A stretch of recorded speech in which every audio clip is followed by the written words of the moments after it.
Los nuevos coches de Fórmula 1 para 2026 están a solo 6 meses de salir a la pista por primera vez, pero no todo el mundo está tan entusiasmado con lo que se avecina. De hecho, en las últimas semanas se han escuchado algunos comentarios alarmantes, ya que los pilotos de Fórmula 1 han dado valoraciones pesimistas sobre sus primeras experiencias en los simuladores de sus equipos. Pero, ¿son estos comentarios un motivo real de preocupación o simplemente una respuesta natural a lo que quizás sea el mayor cambio de las normas de la Fórmula 1 que hayamos visto nunca? Hemos hablado con personas bien informadas para averiguar qué está pasando realmente. Quizá la crítica más abierta ha venido de Lance Stroll, que calificó la nueva normativa de un poco triste en mi opinión. Sugirió que el cambio hacia coches con una distribución de potencia 50-50 entre el motor de combustión interna y la batería no era la dirección correcta. Stroll afirmó que la Fórmula 1 debería apostar por coches más ligeros y ágiles y no por un proyecto científico sobre baterías. Los comentarios del piloto de Aston Martin se produjeron después de que Charles Leclerc de Ferrari admitiera que no había disfrutado probando un modelo de principios de 2026 en el simulador. Cree que la normativa para el año que viene va a ser mucho menos agradable para los pilotos. El descontento se ha visto alimentado por dos diferencias fundamentales entre los coches de este año y los que están por llegar. La primera es la falta de agarre en comparación con los actuales, ya que los niveles de carga aerodinámica en 2026 se reducirán entre un 20% y un 30%, por lo que los coches serán más lentos en las curvas. El segundo aspecto es que tendrán que gestionar mucho mejor el consumo de energía, ya que controlar la potencia de la batería en cada vuelta será más complicado que ahora, pues los coches no dispondrán de tanta potencia eléctrica.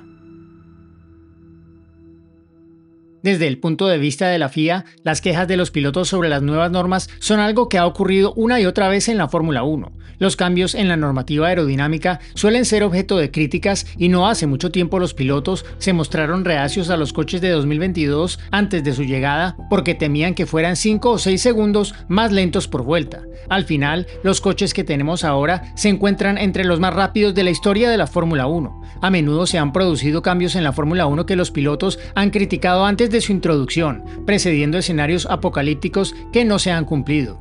Cuando el dispositivo Hans llegó a la Fórmula 1 en 2003, los pilotos dijeron que era potencialmente más peligroso que no tenerlo. Muchos también dijeron que el halo no era necesario antes de su llegada en 2018 porque hacía que los coches fueran demasiado feos y corría el riesgo de hacer que la Fórmula 1 fuera demasiado segura. Ahora, los pilotos de Fórmula 1 probablemente no estarían contentos compitiendo sin ninguno de esos elementos de seguridad. Para el director de monoplazas de la FIA, Nicolas Tombazis, no es ninguna sorpresa que a los pilotos no les guste la sensación inicial de los coches de 2026 en la simulación. Pero aunque los coches no van a ser tan estables en las curvas, y habrá que gestionar más la batería en comparación con la actualidad, eso no significa necesariamente que todo sea terrible. De hecho, todas las indicaciones de las simulaciones de la FIA sugieren que, aunque las cosas serán más difíciles para los pilotos, el espectáculo en sí no se verá afectado. Tombazis afirma que no encontrarán a ningún piloto en el mundo que se suba a un coche con menos agarre y diga que lo prefiere. Eso no quiere decir que la FIA no escuche las preocupaciones de los pilotos, ya que se ha trabajado mucho con ellos para intentar que la transición sea lo más fluida posible. Lo que muestran los últimos datos de simulación del coche de 2026 es que, aunque se produce menos carga aerodinámica y por lo tanto menos agarre en las curvas, los tiempos por vuelta no son mucho más lentos que los actuales. Gracias a que los coches aceleran más al salir de las curvas, lo que les permite alcanzar una mayor velocidad en las rectas, la predicción actual de la FIA es que acabarán siendo alrededor de 1 segundo por vuelta más lentos que en la actualidad. Tombazis espera que a medida que los equipos se familiaricen con la nueva normativa aerodinámica, rápidamente ganen tiempo por vuelta gracias al desarrollo, por lo que la diferencia entre las nuevas reglas y las actuales pronto se reducirá. Su predicción es que para comienzos de la temporada 2027, los tiempos por vuelta volverán al nivel actual. También existe lo que una figura del paddock ha denominado como un giro inesperado en la historia, ya que los pilotos podrían estar descontentos por tener que correr con coches con menos agarre el año que viene. Y es que la caída del rendimiento debería hacer que algunos circuitos y especialmente algunas curvas concretas sean mucho más difíciles a partir del año que viene, por lo que el talento de los pilotos será aún más importante para marcar la diferencia. Toma la curva Copse de Silverstone como ejemplo. En este momento, con los coches actuales, todos los pilotos de la parrilla pueden tomar la curva a fondo en clasificación, por lo que en última instancia no es un lugar en el que un buen piloto pueda marcar la diferencia con respecto a uno malo. En 2026, con la reducción de la carga aerodinámica, ya no será una curva a fondo, lo que significa que los mejores pilotos podrían sacar el máximo partido a sus coches. No se puede negar que la gestión de la energía de las baterías va a ser un tema importante el próximo año. Esto se debe principalmente a que en algunos circuitos no se generará suficiente energía para que las baterías produzcan la máxima potencia en todas las rectas. Este fenómeno, conocido como clipping, se produce cuando un coche híbrido se queda sin energía adicional de la batería en una recta y se da en algunos circuitos donde los coches suelen alcanzar la velocidad máxima un poco antes de las zonas de frenada. A menudo se puede ver cuando los pilotos están sufriendo clipping porque se enciende una luz de advertencia parpadeante en la parte trasera de sus coches cuando sufren una caída de potencia. La próxima temporada, este comportamiento será un poco más notable debido a la mayor dependencia de la potencia de las baterías, que proporcionará 350 kW en comparación con los 120 actuales. Cuando las normas de la Fórmula 1 2026 estaban en pañales, existía un gran temor sobre cómo se desarrollaría este despliegue de energía en la pista. Los escenarios apocalípticos solían hacer referencia a Monza y a los coches que salían de la parabólica utilizando toda la potencia de la batería y quedándose sin energía a mitad de la recta principal. La pérdida de velocidad sería tal que los pilotos se verían obligados a reducir marchas en las rectas para mantenerse en el rango de revoluciones ideal. La FIA es consciente de este riesgo desde hace mucho tiempo, por lo que ha trabajado duro en dos frentes para mejorar la situación. El primero ha sido reducir la resistencia aerodinámica de modo que se necesite menos energía para impulsar el coche.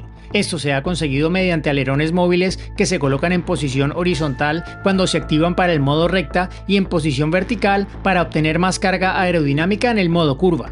La idea inicial de llamar a estos modos X y Z se descartó porque no resultaba claro para los aficionados cuál era cuál. Se han añadido dos requisitos más al reglamento para garantizar que los pilotos no se queden sin potencia de repente a mitad de las rectas. El primero se refiere a la velocidad del coche y exige que una vez que los coches alcanzan una determinada velocidad, el límite de energía eléctrica que se puede utilizar comienza a descender desde el máximo de 350 kilovatios permitido con las unidades de potencia de 2026. Este límite comienza a reducirse cuando los coches se acercan a los 300 km por hora y luego disminuye de forma más pronunciada a partir de los 340, hasta llegar a cero a unos 345. Sin embargo, quizás sea más importante una norma que limita la velocidad a la que se puede reducir la potencia, de modo que no existe el riesgo de que los coches se queden sin potencia de forma repentina. Esto se conoce como velocidad de reducción y evita que los equipos quemen toda la potencia rápidamente para llegar a un punto en el que los pilotos pasen de tener la potencia máxima a no tener ninguna en un instante. Hay dos rampas de reducción establecidas, una para circuitos en los que la potencia será muy limitada, como Monza, Bakú y Arabia Saudí, y otra para el resto.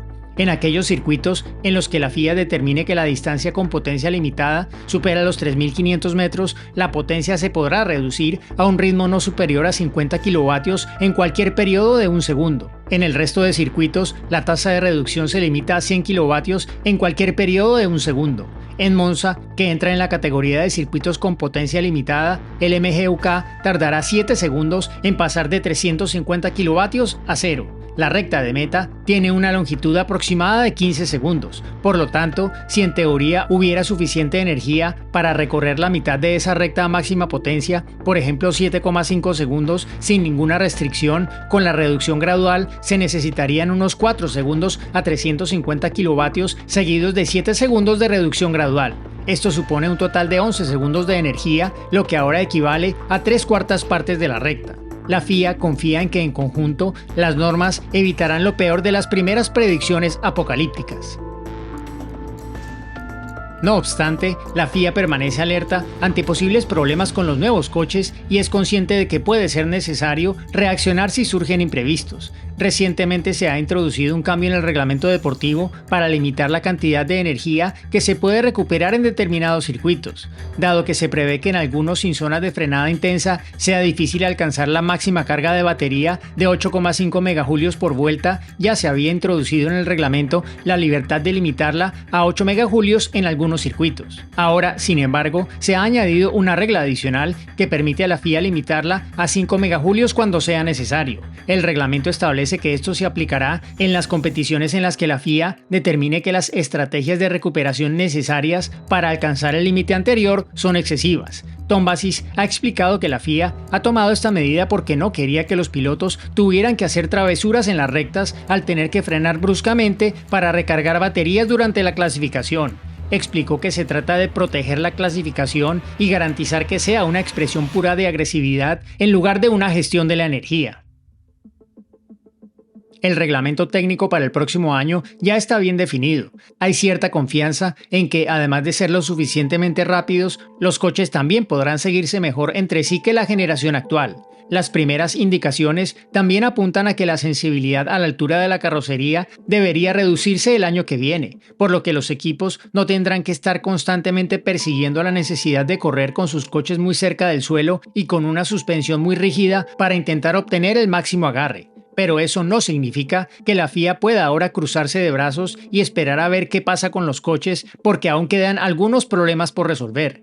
Uno de los aspectos en los que se ha centrado la atención recientemente ha sido la puesta a punto de algunos elementos, como garantizar que las pruebas de aeroelasticidad sean adecuadas para los nuevos coches. También es necesario resolver algunas cuestiones relacionadas con el reglamento deportivo, ya que han surgido algunos problemas. Uno de ellos, por ejemplo, se refiere a qué hacer en las carreras en mojado si, por motivos de seguridad, hay que desactivar el modo de alerón de baja resistencia en la recta. Si esto ocurre, los coches quedarán fijados en el modo de curva de alta carga aerodinámica durante toda la vuelta. Esto no solo afectará los niveles de resistencia, sino que añadirá carga aerodinámica a los coches cuando circulen por las rectas, lo que los empujará hacia la pista y podría hacer que tocaran el suelo. Las estimaciones iniciales indican que la diferencia entre tener el modo recta activado y desactivado podría cambiar la altura del coche en unos 8 milímetros. Esto significa que un coche que se haya configurado sin un margen adicional para esta diferencia de altura podría correr el riesgo de desgastar el fondo si el modo recta permanece desactivado.